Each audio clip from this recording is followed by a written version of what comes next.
We should have saved the battery story though for I can audience. tell it I would have again. loved Just that. pretend like you're surprised. Pretend like you're Oh my surprised. gosh, what? I don't know if you want to do this now or not, but we totally can. Ankita, you were asking questions about my camera. Yeah, yeah. How Yeah. do you have your camera set up? I feel like right now my camera is here, Mm-hmm. which is quite interesting because it's in front of my desk and my monitor. So when I'm recording, yes, that's for sure, because I have a widescreen monitor, but it's kind of hard to use my desk at that point Mm-hmm. because my camera is in the center. And I would like it to feel more comfortable than it is right now. It's not like the end of the world, obviously, but I would love to always upgrade my setup and No, make it more optimal. I feel like there's never a perfect solution. So the big thing I struggle with for a long time was to have it in a position that I could look at when I'm recording video. So if like you notice when I'm streaming, I'm looking at you like over here and not at the camera. When I record videos, I actually Mm-hmm. look at the camera. And when I'm Yeah. talking, then look at the screen. But um, the difficulty was the easiest way to do it, especially with a webcam, is just like drop it on top of your monitor. So like either you have a monitor right in front of you or it's off to the side.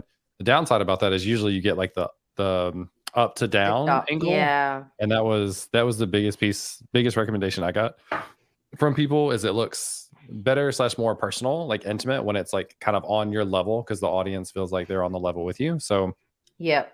do that. I spread my two monitors apart, which I don't love, and my camera just like sticks through the middle of Mm-hmm. the two monitors. So my monitors are like oddly far apart, like more so than they would typically be if I didn't have a camera.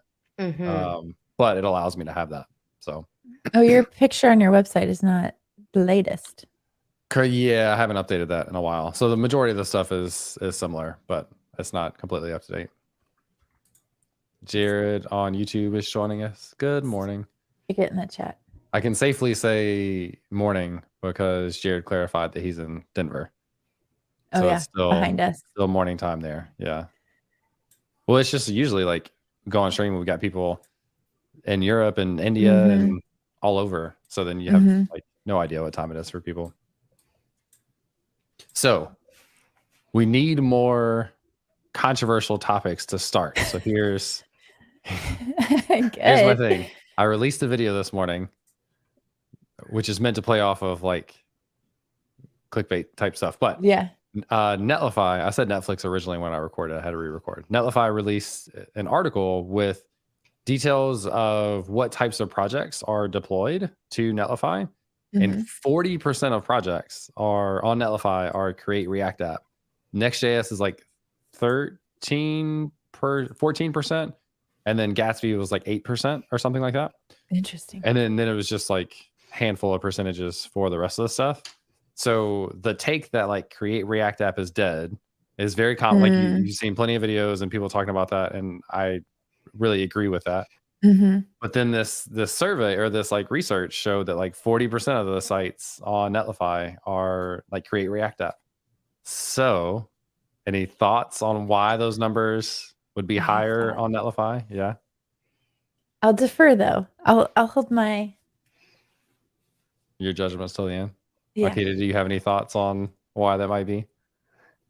Well, I do think that it takes time for people to upgrade fully from, I don't know, an enterprise or a big application. So, with all these product features that you want to push for and prioritize, it's kind of hard to also prioritize upgrading to a completely, not a different framework, but I guess like Next.js is definitely um, from Another Create step. React App. Yeah. Yeah, it's going Hmm. to be another step for sure. But also with Next 13, I'm not sure how wise it would be for people to upgrade to Next.js right now because everything changes in Next 13.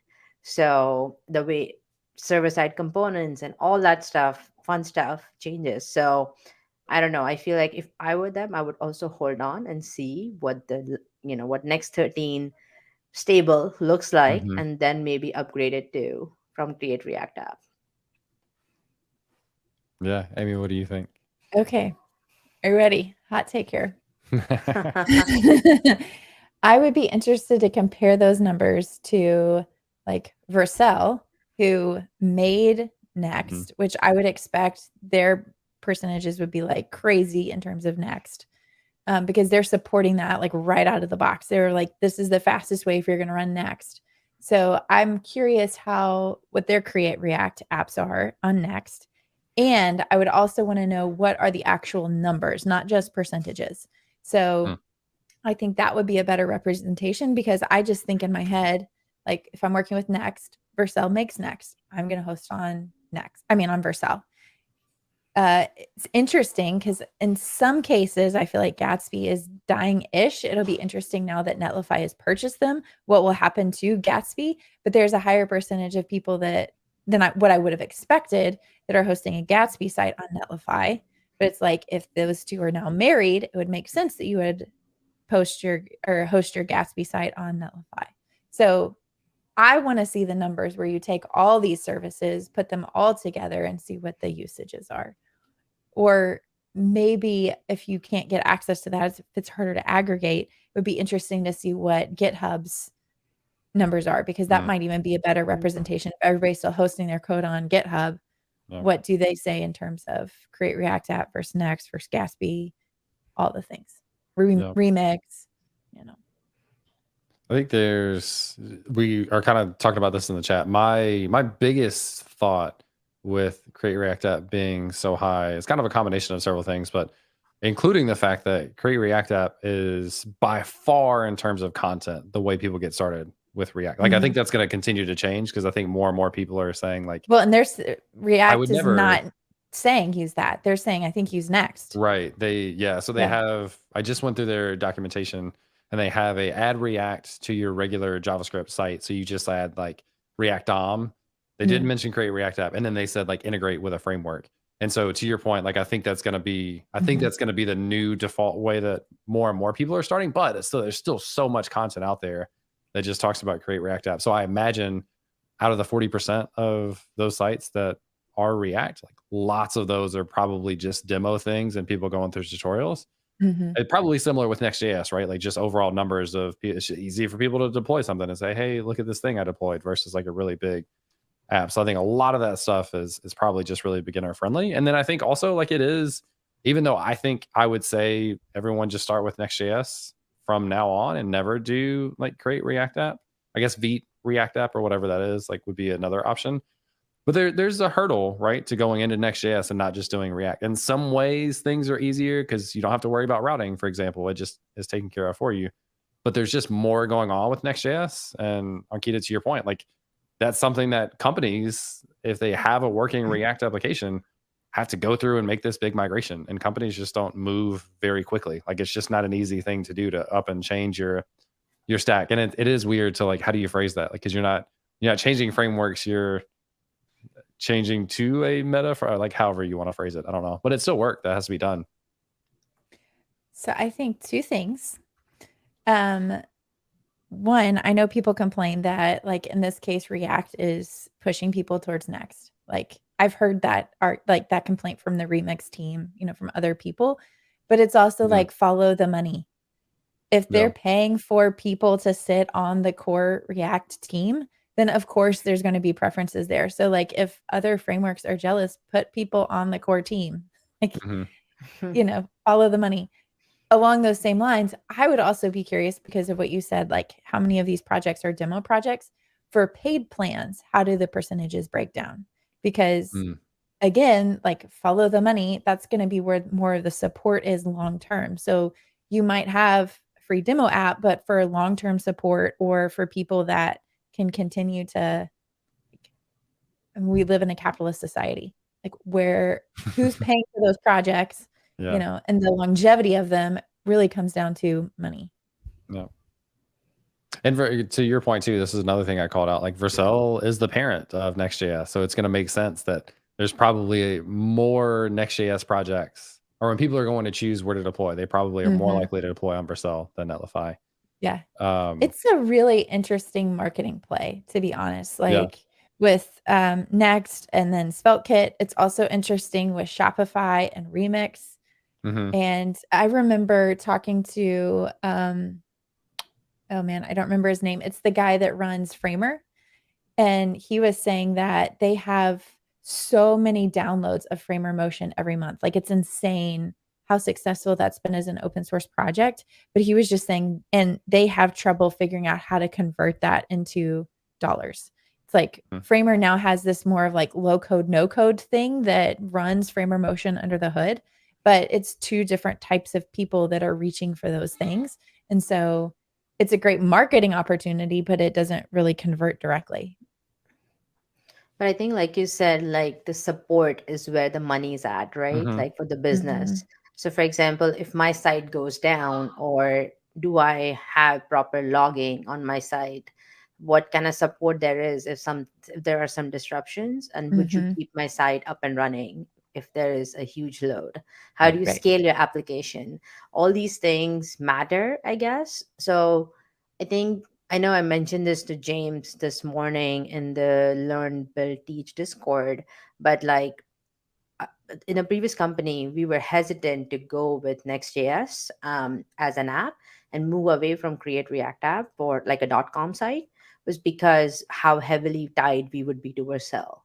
And Mm. even though we love Next.js as a framework, and I'm sure there's merit to Vercel, it's just that we did not have that much confidence at that point, and based on the research that we had done, that we would be fully be able to migrate it over from a DevOps perspective, because we already had the Interesting. infrastructure, we had a lot of internal tooling.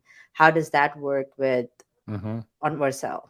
And at Mhm. that point, I think we should have reached out to Vercel, but we just made the call that it's not worth it in terms of the money and the Yep. resources and all that. There's a Those are lot that things that, goes, yeah. into those decisions. I'll tell you another one that goes into it too, and it's kind of an adjacent topic to this is vendor lock-in. Mm-hmm. Like if Hmm. you make a decision, how tied are you to this thing in the future? And if you do decide to hit eject, how hard is it to get off of it? Interesting. There's a couple of comments in the chat that I personally wanted to talk about. If I can go, rats. Now I'm gonna lose them.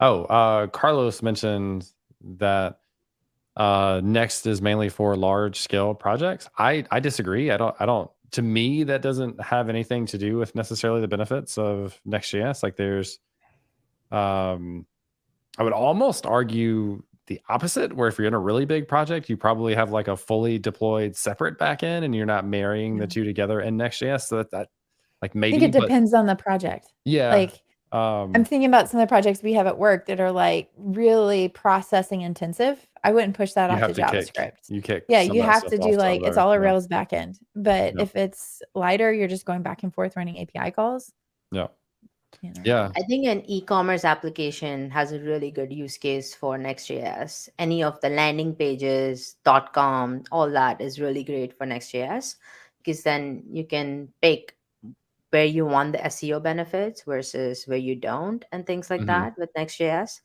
But yeah, it totally depends on the site itself. Yeah. And I think at its like very basic benefits, you get built-in routing, like which is an upgrade over Create React app. No, it doesn't matter what size application you have, just having that be built in is nice.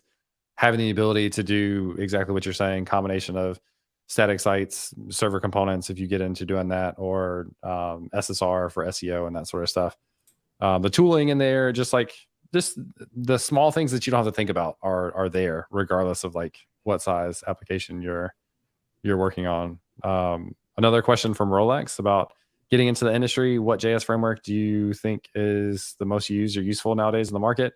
My answer is always React. That's not to say that it's my favorite framework, but if you're looking for jobs, to me, that's the one that's going to be the most useful in your job search, unless you specifically are targeting roles with other frameworks, for example. I'll second that. Which Yay. I mean goes You're back not adding to to the controversy here, Amy. well, You're supposed to say, no, that's terrible. well, here's the thing. Like, it's not a question of whether you like React or not. Like that I can argue Right. Yeah. one way or Yeah. the other. Yes. Yeah. But it's follow the money again. Like the jobs are where the money is. So that's what people are going to learn and support because that's what's putting food on the table. Yeah. Yeah, I have lots of conversations with beginners, and they ask lots of questions. What should I learn? What should I focus on? And it's an easy answer for me because it's less work that I have to do. But like the real answer is you need to do research to figure out like what are the jobs that you're interested in looking for. If you're looking at jobs and all of them say Angular, you don't need to be spending time with React. You need to be spending time with Angular. Like there's too many things that we can learn that would be valuable for us in the beginning of our careers, and let the money dictate what those are, right? Like let the goal of getting hired dictate where you spend your time. Well, and the good thing too is once you understand one, it's easy to like migrate those patterns to other things. Like once I learned React, it was easier for me to learn SvelteKit or move on to the next one. Or when you're talking about, we have a guest. When you're talking about, say, Next.js, if you want to pick up Remix or Redwood or any of these other things, a lot of the same topics and concepts still apply. I think I don't know what y'all think about this. I'm thinking maybe we like take this part of the conversation and add it as an add-on to the end of the like deployed podcast version, because I feel like that's a fun conversation that is useful for people. Did you hear what I said, Amy? No. Okay. So like we just had, I think, a cool conversation about React and ecosystem and stuff. I wonder if maybe Ashley could take that snippet and just like add a little context at the end of the episode to say like, here's the conversation that we had that may be interesting to you, and just include it at the end of or you can also do a bonus episode. So we could do a bonus episode as a mini conversation. That could actually be really interesting. Yeah. Like a little 10-minute. And you flag like in a Simplecast, you can flag it as a bonus. Okay. Goose, what are you doing in the chat? He's on vacation. Well, this is his personal time. He can do what he wants in his personal time. Well, I'm impressed, but also I feel like this would have been a great like open Q&A day because there's lots of good conversation and stuff in the chat. If we find a way to incorporate those questions into the conversation, we will. But the topic for today, and this is what Ankita, I think, is most known for, or at least like putting out there in terms of content, is the idea of transitioning from developer to engineering leader, which I haven't been through that transition, but I think there's a lot to it. So that's the general conversation topic that we're going to talk through. If people have questions relevant to that, obviously make sure to throw those in the chat. That would be great to include if you have other questions, and we can tie it in. We certainly will, maybe in like part of your experience, which we talked about includes React Native earlier, which I think is really interesting. But all of that aside, if you two are ready, then I will officially kick us off. Let me get my Carlos is saying I think we should have more chats like this. Yeah, we could. Well, yeah, we'll schedule one. I can block stuff off because we use a calendar program to schedule everybody, and I can just block weeks off and either tell people you're on an open Q&A week or this has been reserved. I do want to throw one thing out there that is going to be a little disjointed, but they just said that you could release PWAs, was it Progressive Web Apps, on the App Store. So that'll also be interesting to see how that influences like the Apple App Store. Yeah, and the Android, both. That is so cool. That is interesting. Yeah, I'll include the link and stick it in the chat.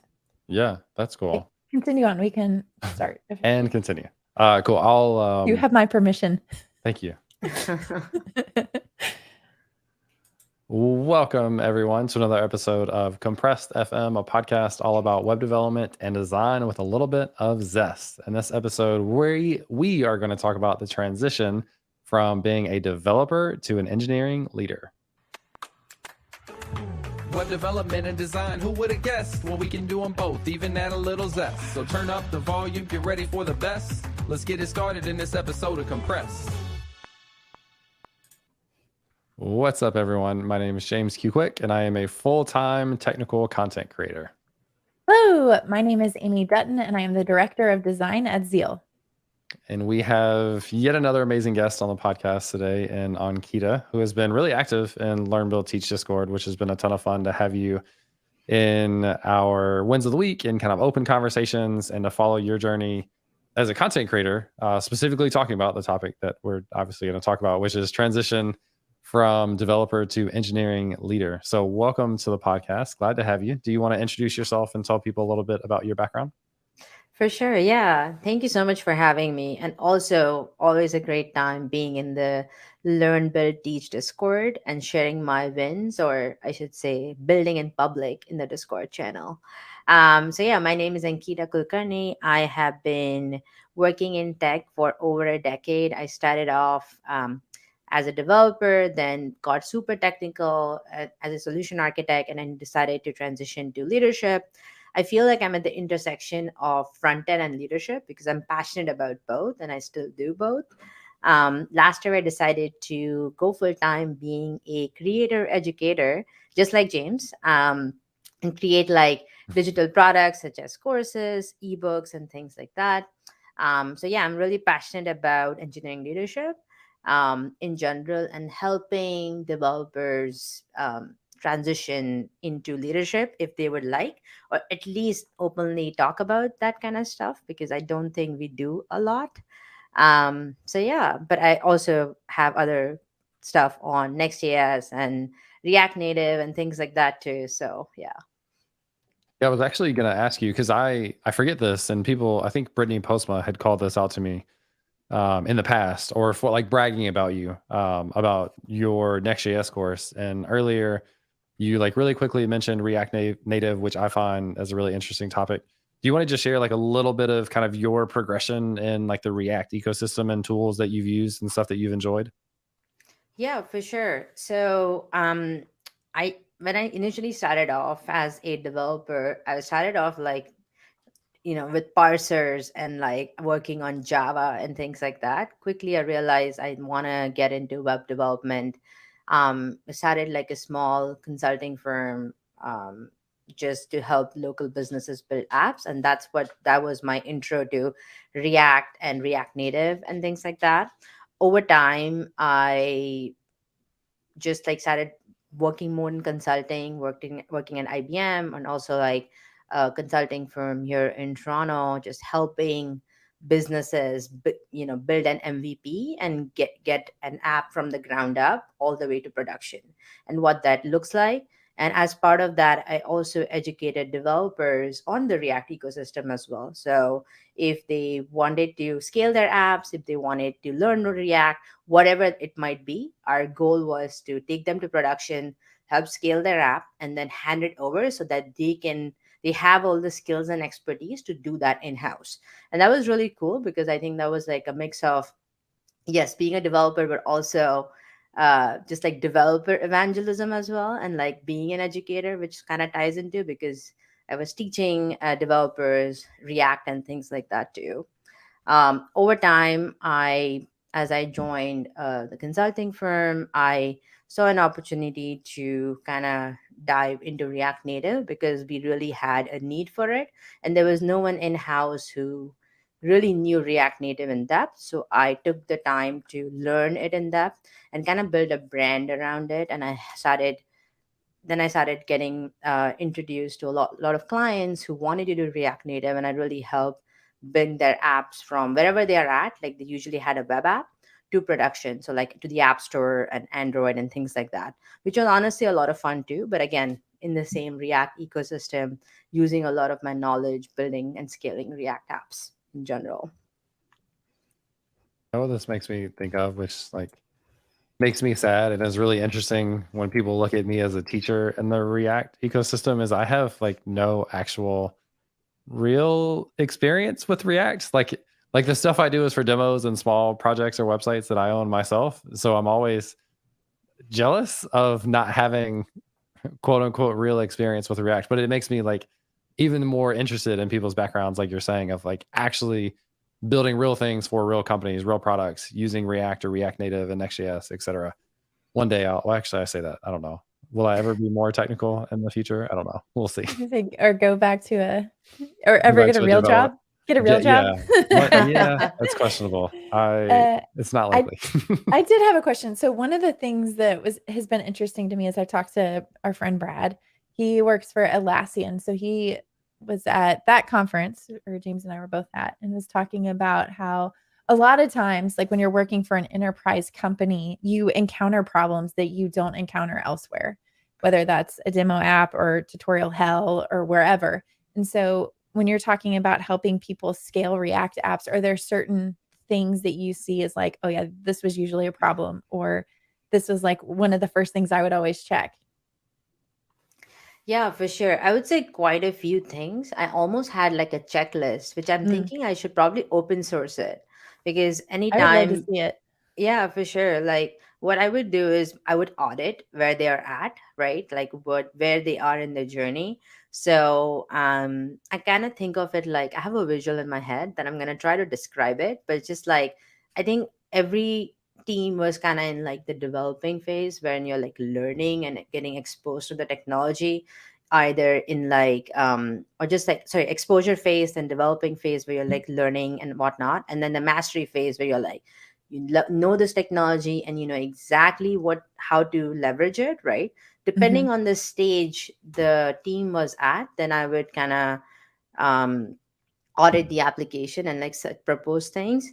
One of the obvious ones was that they did not have like a design system. mm, So for example, colors would get changed in a very like hard coded way. mm, There were several versions of a button component. There were mhm, several versions of a lot of different components in general. And it's like I still remember there was a rating component, and there were like six different versions of a rating component in that. And in the e-commerce app, every page was really different because the rating looked different, right? mhm, And the logic was kind of repeated all over. So in terms of introducing and really getting that solid design and developer partnership going was really important as part of that audit process, because that was a clear sign that we need more collaboration. We need mhm, to make sure that the design team is talking to the developer team and developer team is talking to design team, and there's a good collaboration system in place. And as you start looking from the designs, like, okay, what are components that we could reuse? What are something that we should just clean off? And what mhm, gets represented in design is what get represented in code. That was like a huge first step um, in making sure that it's there's alignment there. The second thing being accessibility as well as part of mhm, it. A lot of the applications were, a lot of companies were either sued or did Hmm. get were about to. So they were just like, what do I do about accessibility? Especially even like in the React Native world, there was not a lot that was talked about accessibility. Like there was a lot about web accessibility. mm. So I started giving conference talks on React Native accessibility, because just like again same concepts as in a React app, you would use that and apply that in React Native as well. So like again using the same properties, building a really solid design system that will really good lay a really good foundation for yourself. um and just like the third thing would be like functional programming. Now I really believe in that, not everyone does, but the Yes, hot React. take. Yeah. So the fact that React is like, immutable, states and things like that, it's like having really good functional programming practices and principles are really important in the code base in general. So you either go with it or you don't, but you pick one, right? Was again another decision making thing that had to navigate in general. But yeah, I can keep going, but there was just like I'm loving that's this. yeah. So there was a lot in that list to kind of audit the application and really help. Like we weren't there, or I wasn't there to like judge anyone. It was just like, okay, we are here now, how can we Mhm, help you get to where you want to go? That's right. really good for the product Yeah. and the business. Yeah. As the director of design that helps manage a lot of those relationships and that I can talk both design and dev, I love this because there's so many times where we're trying to convince clients the value of a design system. And this is exactly why it's not just a design conversation, but it's also a developer conversation. Yep, exactly. And I think it's important that sometimes a lot of companies, they already have an existing design system and they're not willing to change it or give up with it, give up. Mhm. whatever practices that they had set up, or like even tweak it. So it's like, okay, how can we bridge that gap and like maybe create like a component library if you don't Mhm. want to give up like a design system altogether. Sure. So things like that were really interesting conversations. Yeah. Are you big on Storybook, or Oh does yeah. that even matter? Oh Okay. my God, I can go on about Storybook. That was another process thing in the audit process. So the way I found out that there were 6 rating components is because the first activity as developers, what we did for that client was expose all the components that they had and added like an export storybook. Like it was very Mhm. simple. It doesn't need complex stories in storybook, just a Mhm. simple expose it and see how many Mm. buttons and rating components we find. The minute we saw that visually in storybook, we were like, why do we have so many rating components? Why do we have so Mm. many buttons? Maybe we can tweak it. And what was really good about this was it wasn't me then telling developers what to Mhm. do. They were like, we should architect this button or this rating component or whatever to be this way, you know? Mhm. And I Mhm. think that was a win for me, right? Or win for the Mhm. team or for the client in general, because that was enforcing good practices, Mhm. and really helping developers see that, okay, how can we establish those good practices in the ground up. So Storybook really helped with that. And then we Mhm. started using Storybook as a design dev documentation as well. Mhm. Do Because in you Fig, sorry, go Oh, ahead. sorry. I didn't No, mean to stop your train of thought. I was just curious, like, do you lean into, say, like Material, like Google Material UI or Ant Design or any of these other libraries that already have components built out that almost have that system for you? Or is it better that you just build what you need instead of getting this massive library where it's going to add all this code bloat? I would say a little bit of both, depending on the product or the client that I'm working with and how open they are. Personally, I find that a lot of these libraries are great, right? Like Mhm. they provide you a really solid base. But I found that not all the components used there were easily tweakable. Like we couldn't Yes, tweak it. I've had that too.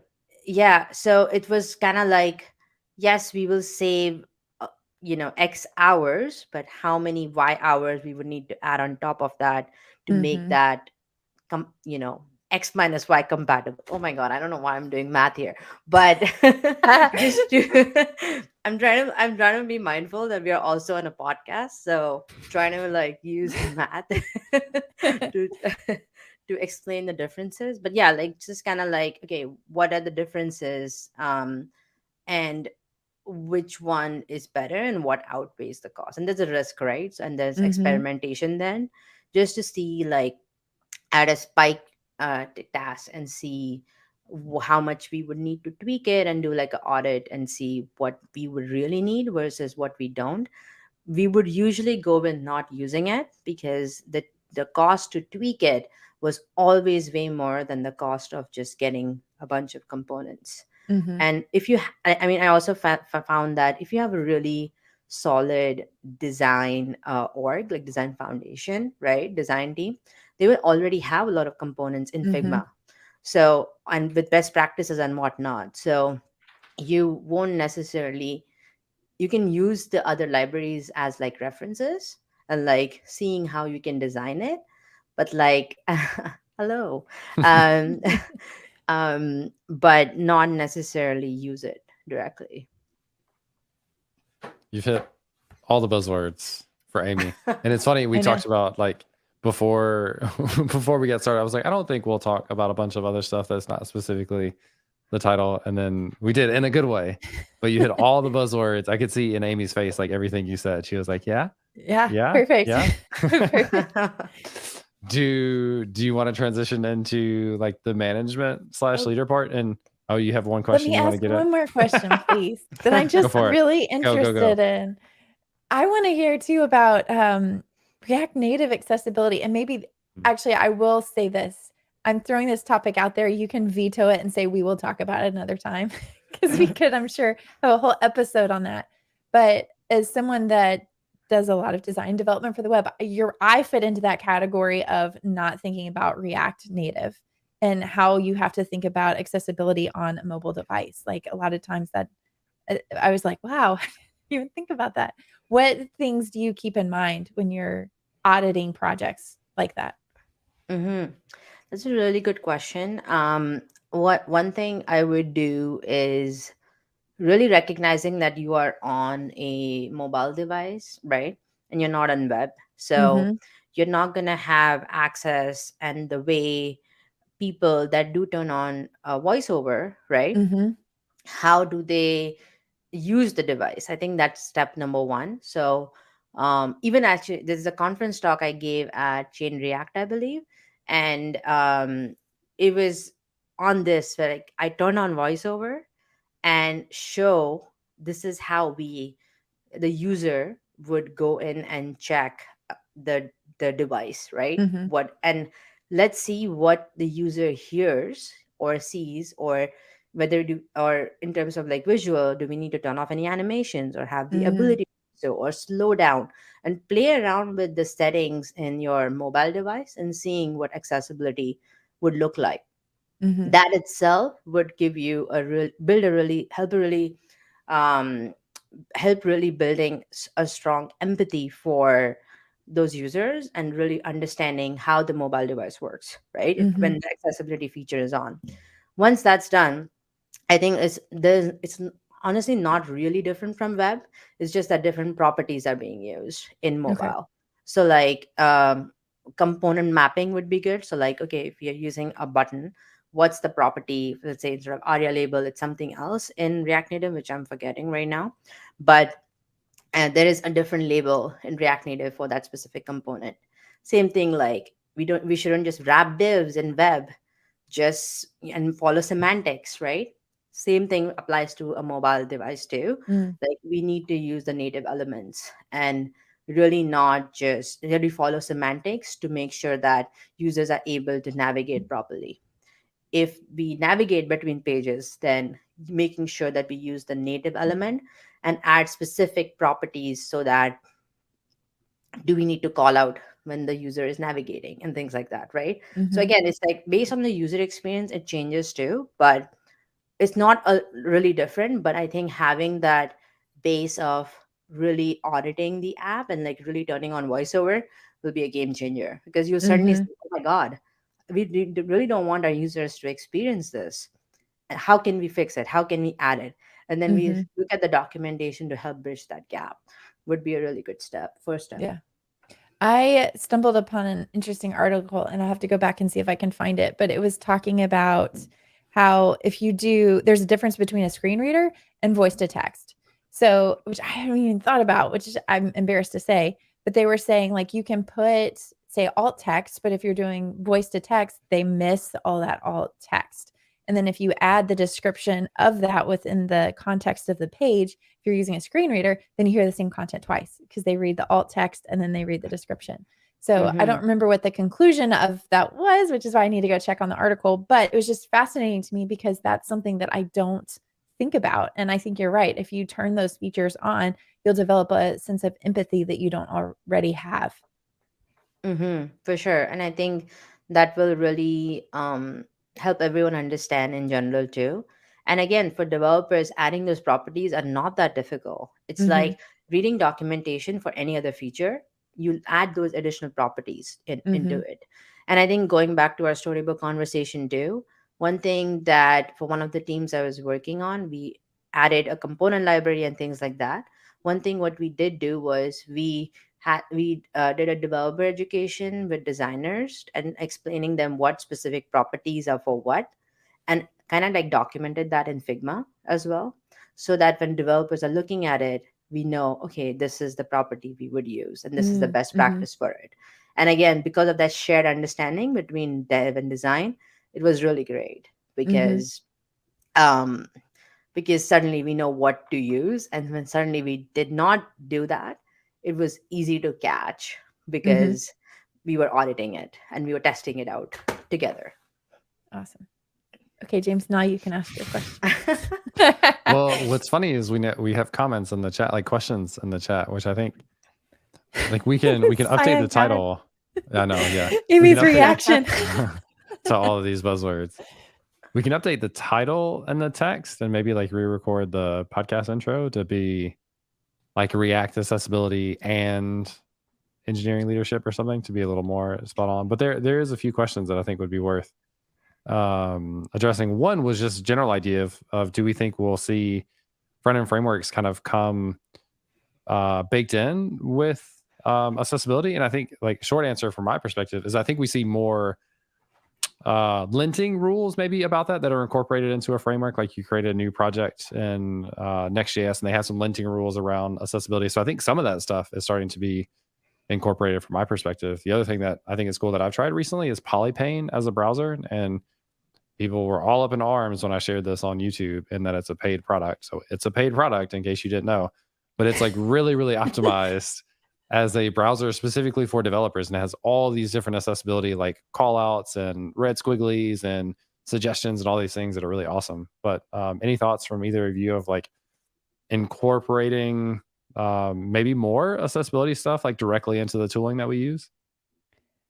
I will throw a softball out there.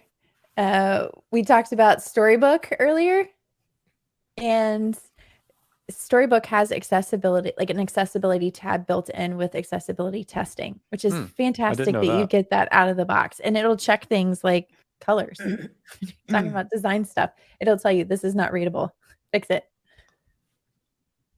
And I did use that tab, and it's great.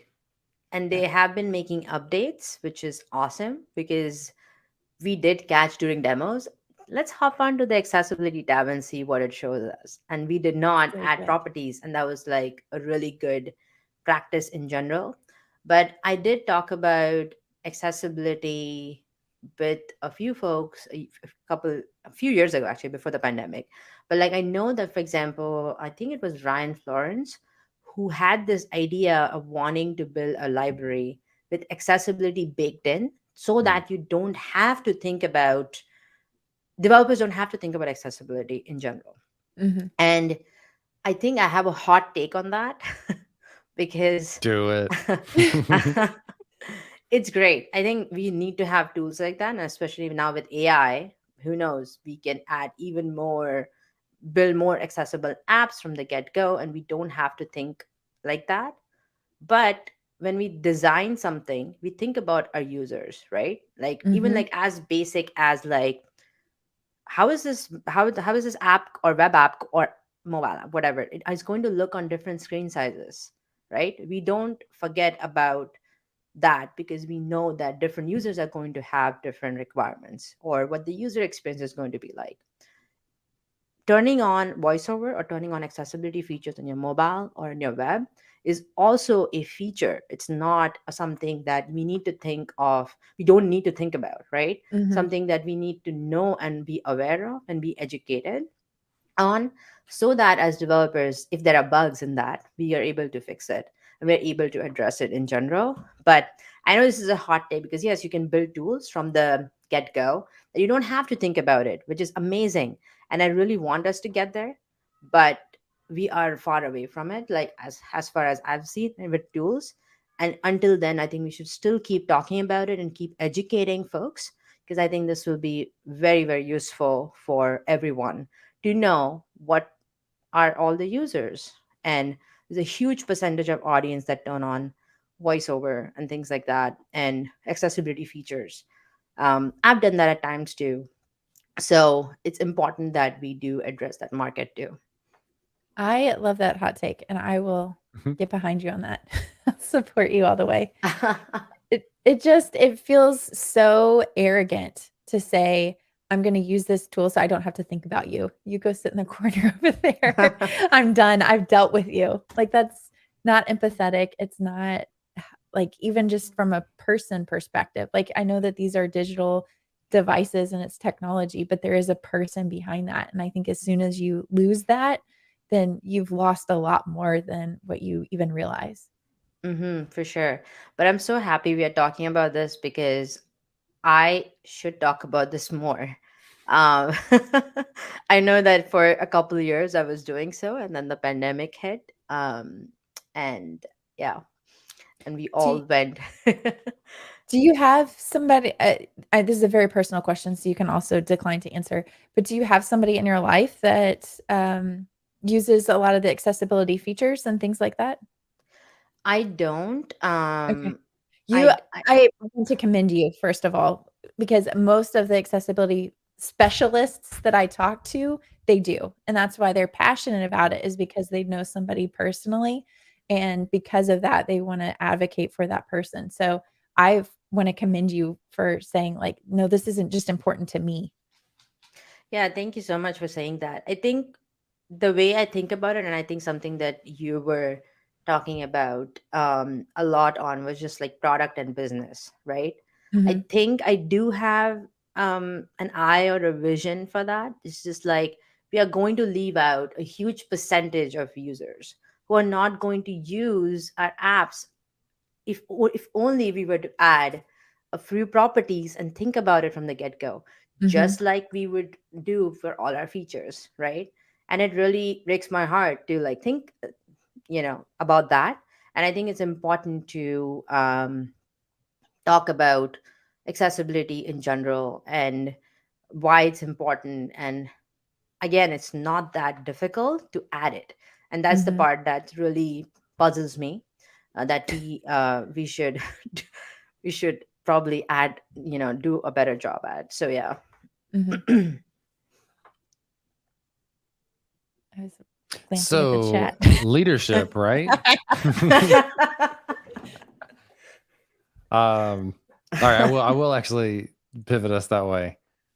A couple of questions to like kick that off. Was being a leader in engineering, had that been a goal for you? Is that something you had thought about for a long time? I think you kind of mentioned this, like the two diverging paths. At some point in your career, you have conversations with management to say, like, are you interested in becoming a manager, or do you want to stay on the IC, the individual contributor route? Neither one of those is wrong. Although typically there's more growth opportunities with going into management at a certain point. Like typically there's the kind of cap out as an IC is a little bit smaller than the eventual cap out as a leader, as a manager.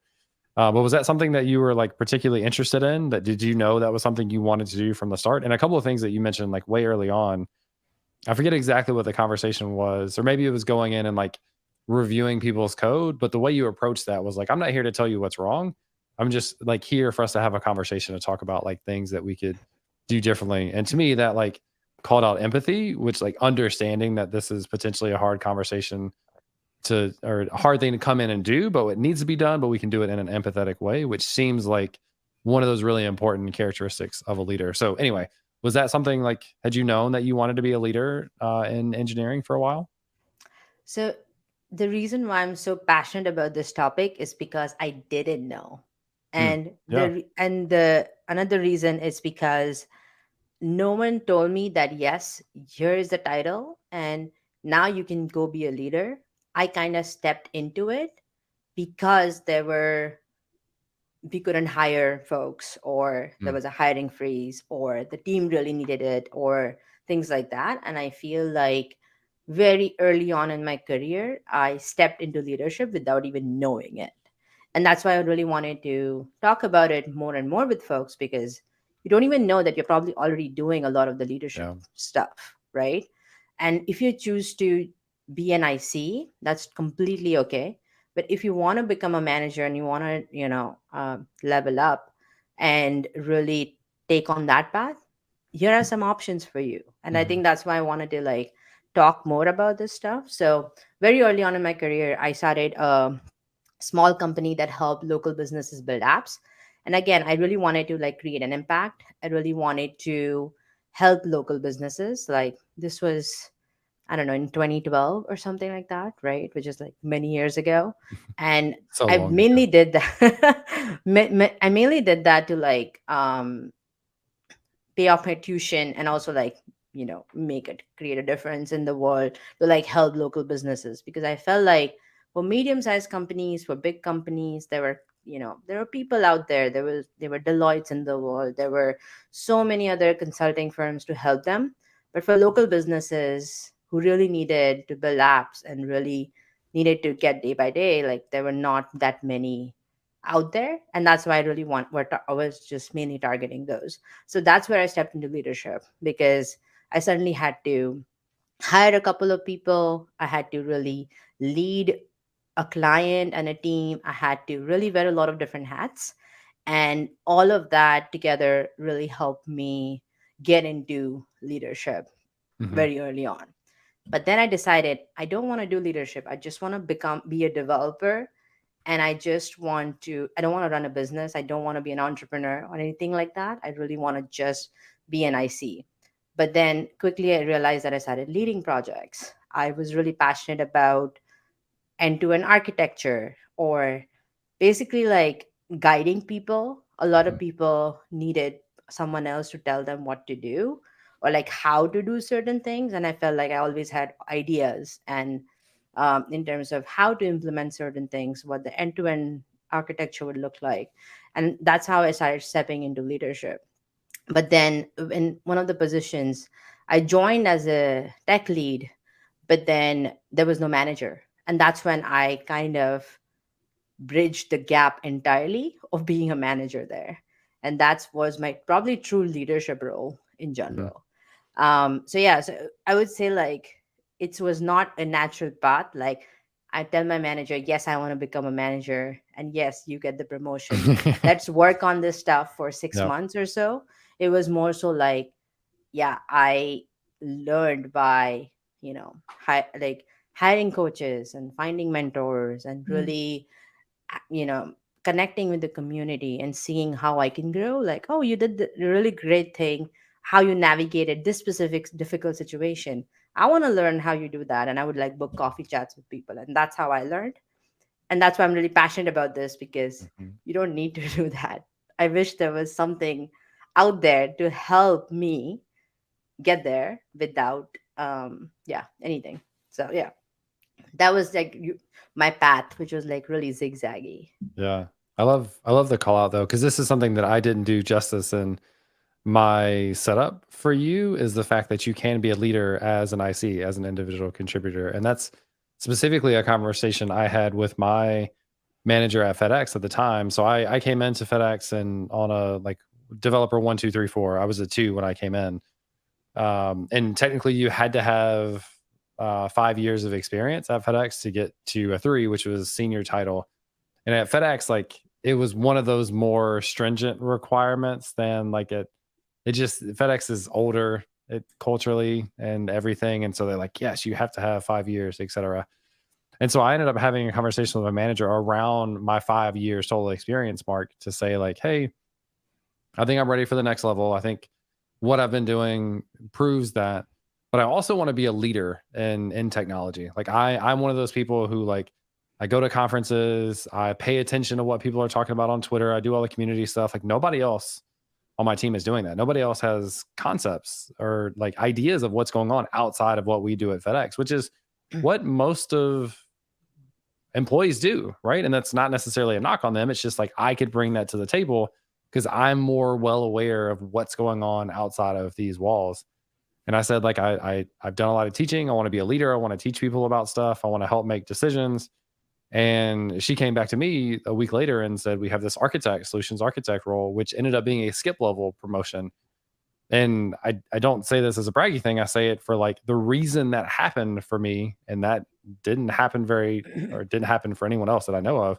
But the reason that was a possibility was from having that conversation with my manager. And at one point, she asked about me being a manager. I was like, no, I really don't, but I do want to be a leader.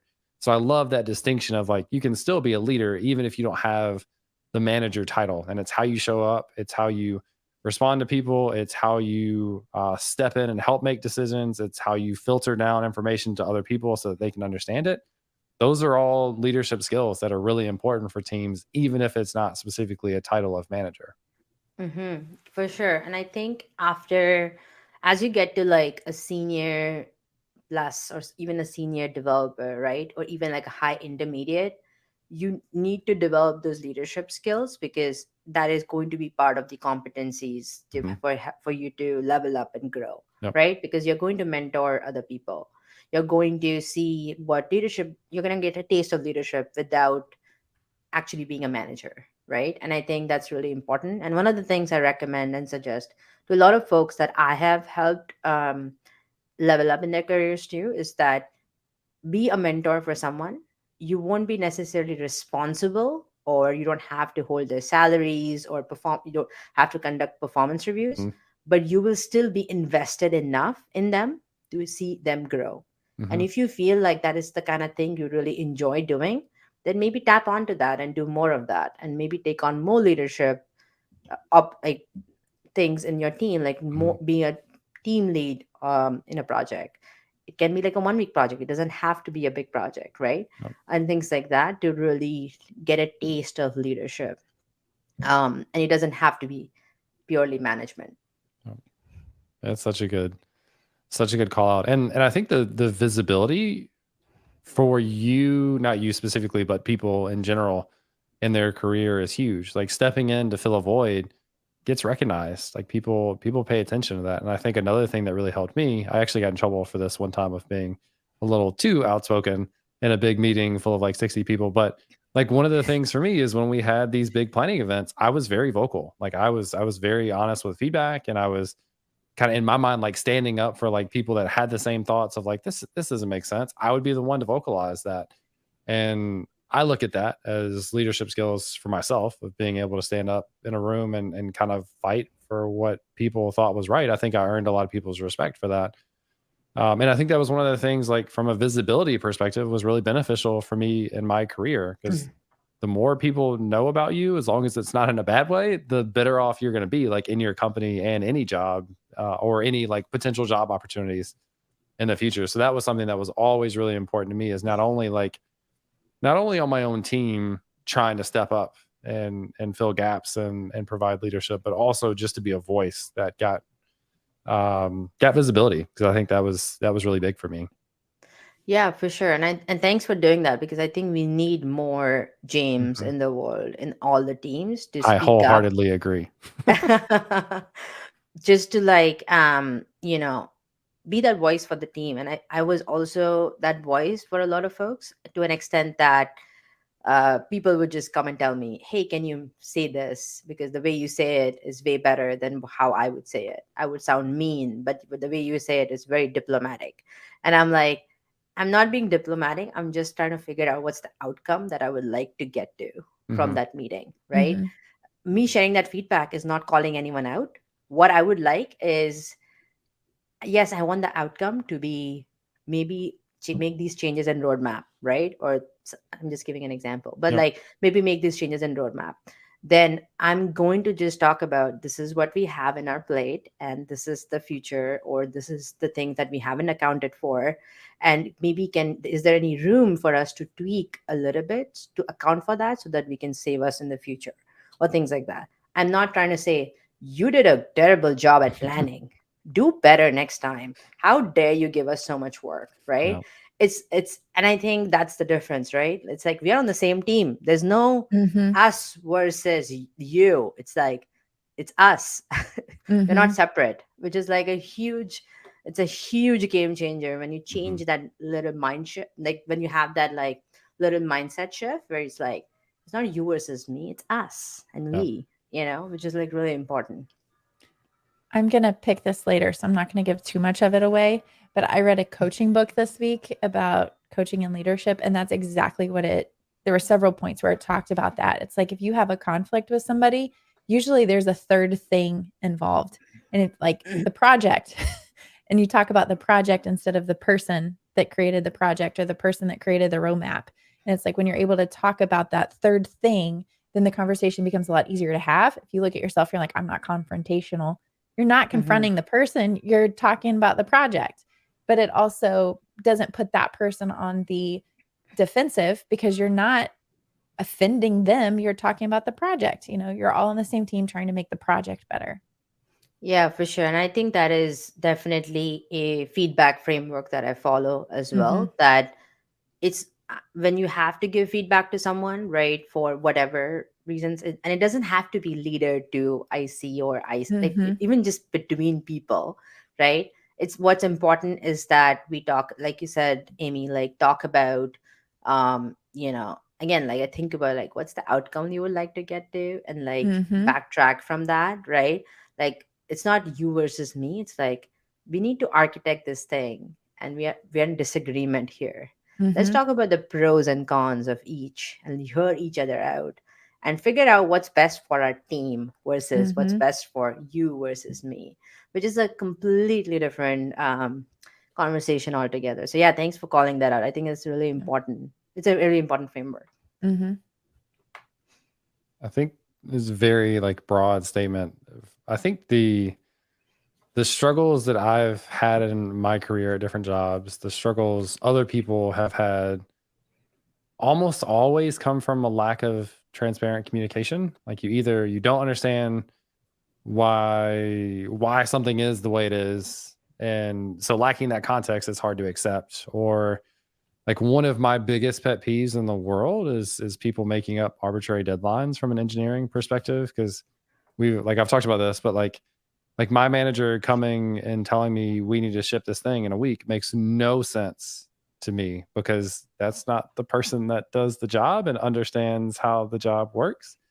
And so like timelines are a big one for me. And that was another thing for me, I think, of wanting to step up as a leader is trying to help communicate like here's what we're feeling, and to your point, like here's what we have on the table, and feasibly it doesn't make sense for the timeline that we have, and we're better off having this conversation now than us to get to a week later, because I'm going to be real pissed if you just come to me with a blaming attitude because we didn't have things done when the whole time I knew that wasn't going to happen. So I think that like that level of transparency is a tough thing to do on both sides, but almost always like frustrations in the workplace to me come from a lack of communication. For sure. And I think you mentioned a really good point there about being transparent, right? I think it's hard sometimes as managers that, yeah, I'm supposed to shield the team. Hmm. So they should not know about everything. I should be taking on all the stress. So there's no need, I shouldn't be transparent, or I shouldn't share all these XYZ things.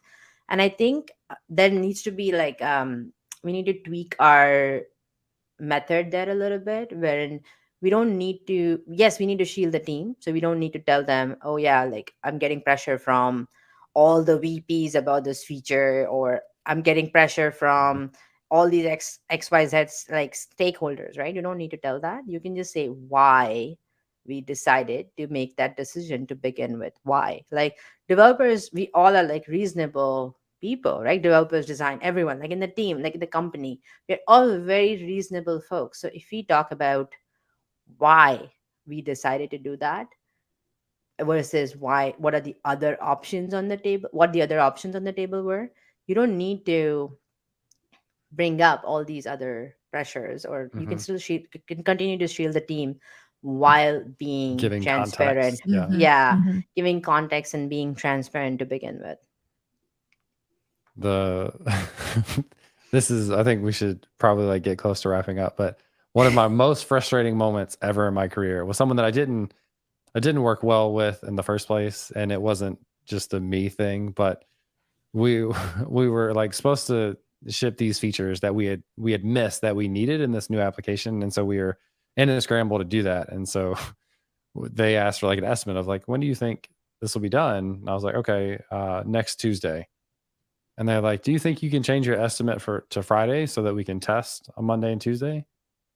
And I'm like, that's not how estimates work. They're not arbitrary. Like my estimate is based on stuff Not that I have negotiation. context for. Yeah, it's not an offer. And so like, can you add more people to the team, or like less features that we need to add? Like those are things that can change, but just arbitrarily, can you just change your thing? I was like, why would you ask me this in the first place if that's going to be your reaction? And I was like, no. Yeah.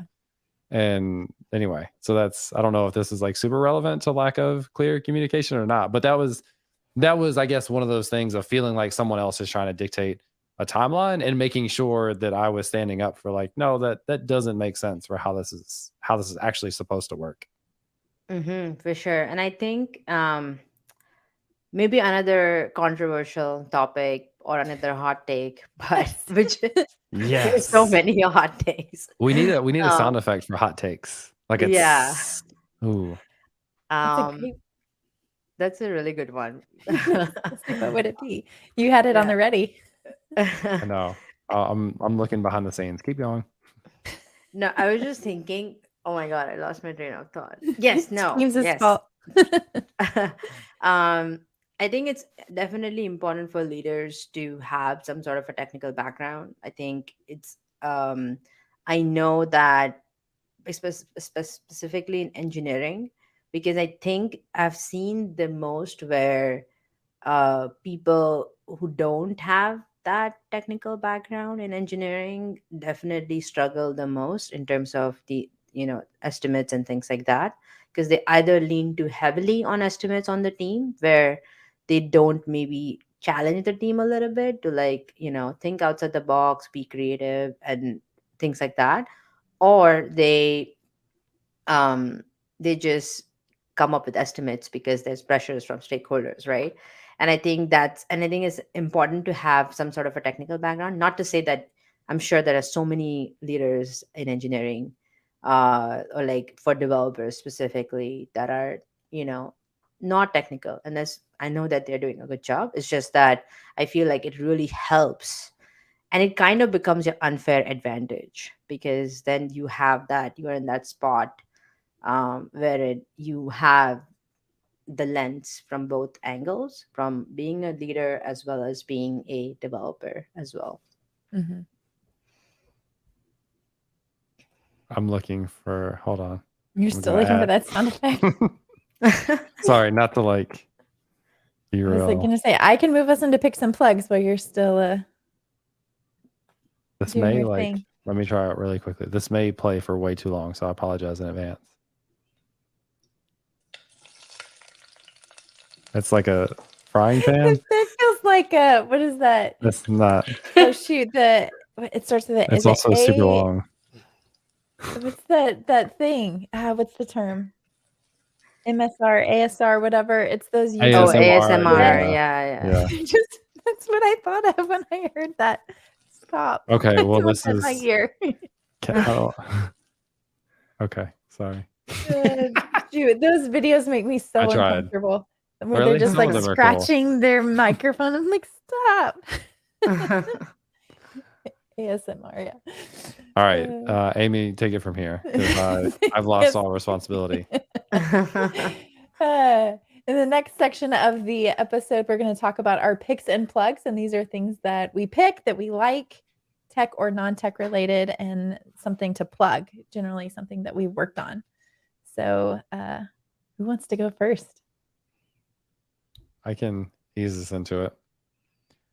So my pick is a sound effect of frying. No, it's not that. It's not that. My pick is the MagSafe stand from GroveMade. I don't know if people have followed GroveMade products before. They're like really, really super high quality, very expensive to note, but look like really amazing. I'm gonna see if I don't quite have enough slack in this to get it all the way up here. But it's like a walnut and walnut front and then like black base, and it's super, super heavy, but it's a MagSafe phone stand.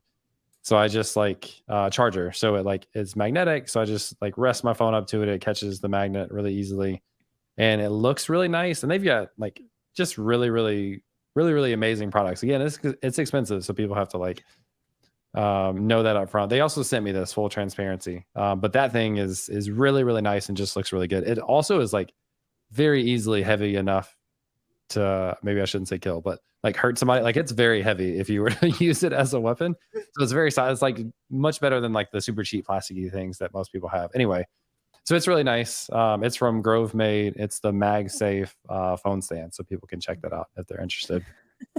And I want to see you be violent with the phone stand. Or maybe I will not. don't. I won't. You do not. No, you don't want to hear about me in like one of those true crime Dateline. podcasts. Dateline. Yeah. We'll avoid that. And then I'm gonna go out on a Netflix limb. documentary. It'd be cool if it wouldn't be cool if that was the context. I'd love to have my own documentary though. So for plug, I'm going to go out on a limb and I am going to plug astrocourse.dev. You are. Did you finish it? No. If people are listening if people are listening live, don't go there because it's not ready. By the time this is published on the podcast, which will be 3-4 weeks from now, it should definitely be live. So I'm going on a little bit of a limb to say that astrocourse.dev landing page should be live with the ability to sign up for the newsletter for the upcoming course, so you can get updates. And I stole some copy from Ankita and an exclusive launch discount code. So check that out. If you're listening to this on the podcast, if you're watching us live, just follow me for updates and subscribe to my regular newsletter. But astrocourse.dev. You can buy astrocourse.com for $2,395. I looked at that and I decided aggressively not to. There's also the astrocourse.com. Oh, I say available. I bought that as well, just in case, but I went with astrocourse.dev. Just teasing. I wouldn't pay that much money for a URL either. No, unless I knew that like I'm gonna. Unless it was my name, then I might consider it. It's not my name. Yeah. So is that a one-time fee? Like you buy it from someone, and then what do you pay? You pay like normal, the $10. Okay. Yeah, moving forward. Yeah. Okay. AmyDutton.com is taken. It's somebody in the UK. I asked them about buying it. You probably heard this story before. And they said, if you can pay me enough money that when my girlfriend finds out I sold it to you, then I'll sell it to you. And I was like, what are you talking about? And they said, oh, let's just start with like 5-6 figure numbers. And I was like, let's not. We're done. Start with good luck with that relationship. Yeah, I know, right? Don't want to be there. All right, who wants to go next? I can go. So I would say my pick is this site that I discovered on Twitter called futurepedia.io. And it has a list of AI apps and has a really cool filter too, that you can like filter productivity or no code and things like that. And I've already found a few things that I am going to use for my upcoming course that I'm working on. But like it's really, really cool. So y'all should check it out. I think it's useful. This looks awesome. I'd love to hear, maybe not right now, maybe in the future. I'd love to hear like more about what are the specific things that you use from that, if you ever do a write up or something. Yeah, 100%. Yeah. I think I have a few things bookmarked, but there's one that I found which maybe I should like plug and then maybe share what I use it for, what I'm planning to use it for. But yeah, I've been also like working on a program that helps developers transition into engineering leadership, or if you are a early or newer engineering leader, you are going to become more confident. And this program has a course as well as a community. So I genuinely believe that leadership can be really lonely, and you don't get to talk a lot about how to do certain things like how we do as devs, because you cannot talk about all the things with your team. So with this specific program, my idea is that with the community, you can ask whatever questions you want, and it's going to be fun because we are going to do like lightweight cohorts and hot seats where people like coaching conversations get recorded and things like that. So I'm really excited. I'm planning to launch it on May 2nd. So I'm very close to launching it, which is very exciting. So as part of my pick, the Futurepedia, I found a quiz tool. So like you can enter your transcript of your audio and then it will generate a quiz for you. And that's what I'm going to use for my course. And in the course, like I'm trying to make it really interactive. So like I have quizzes and I have like infographics that I've created, like just for fun references, so that leadership is not boring. And it's still like fun and you're excited to level up and go to that next level and things like that. So that's my goal. So that's one of the things I use. I know there are a couple more that I'm planning to use as well from that site, but this is something I found which is like super useful for all creators in general. That's awesome. I love that. Yeah. And just to clarify for people, the URL for the course is developer2leader.com. Yes, it's developer2leader.com. And yeah, one last thing would be I also have a YouTube channel. So if you want to subscribe, that would be awesome too. Just I talk about front end, career development, leadership, and things like that. And now, after our conversation, I should create a YouTube video on accessibility specifically. I'm going to use all the questions that Amy was asking and create a video on that, which will be so fun. That's great. That's great. So I'm going to pick, I teased this earlier. It's a book that I read this week. It was just an easy read. It's called The Coaching Habits. And the subtitle on that is Say Less, Ask More, and Change the Way That You Lead Forever. So I have a team of people that report to me, and I do one-on-ones with them each week, and just trying to think, okay, how can I make those conversations valuable? That it's not just a venting session or whatever that might end up being, but how can we be productive, and how can I coach them to be a better contributor, but not like for the basis of like making the business better, but just like being and enjoying your job more. But anyways, this book, it has like 7 questions that you walk through. So I shared it with my team because I loved it so much, but I was like, you might hear these questions, so don't judge Get me ready. if you hear like the script that I'm sharing.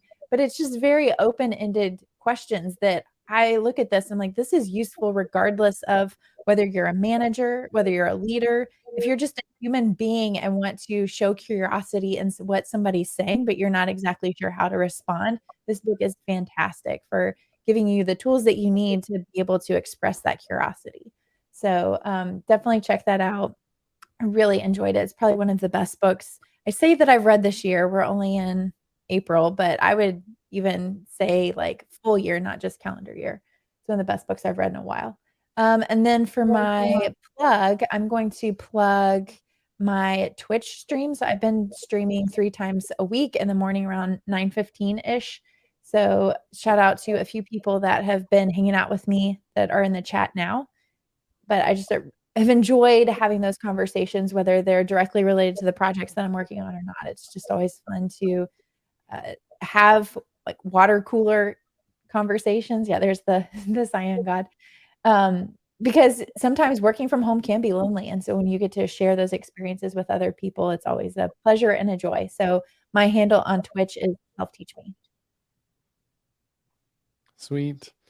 And that is going to wrap it up for this episode. Thank you, everyone, for listening. Ankita for joining us. If you are listening in a podcatcher of choice, whatever that may be, make sure to leave a rating and review so that you can, we can continue to have on amazing guests. And one additional call out, I think we are going to have an additional snippet at the end of this podcast episode where we add in conversation that we had about React and other things at the beginning of this recording. So stick around to listen to that. In the meantime, that's all we got. We'll have to maybe remind Ashley of like throwing or if that we pull extra it out part for a of it. bonus. Either Oh yeah. And then you could just cut Either- out what I just yeah. said. Yeah, either way. Either Yeah. way. Cool. That's our first of 3 goodbyes. I'm going to point. Oh, wrong comment. Clicked on this one. React conversation. I love the troll on brand. Anything other than spelt doesn't work for Cyan. I love it. Yeah. Cool. Well, thanks again, everyone. This has been fun. Tons of comments and stuff. This is great. And we should, I think we should do like open Q&A every once in a while. Cause I like for, get on the calendar. yeah, not to, I was going to say, I like for us to just be able to like chat. Not that means without a guest. I mean, just like a completely open conversation that's helpful for people that have questions in the chat. So I think that's a good like mix in every once in a while too. So keep an eye out for that in the future. But thanks again, everyone. I'll go ahead and call it. Yeah. Happy Friday, everybody. Enjoy.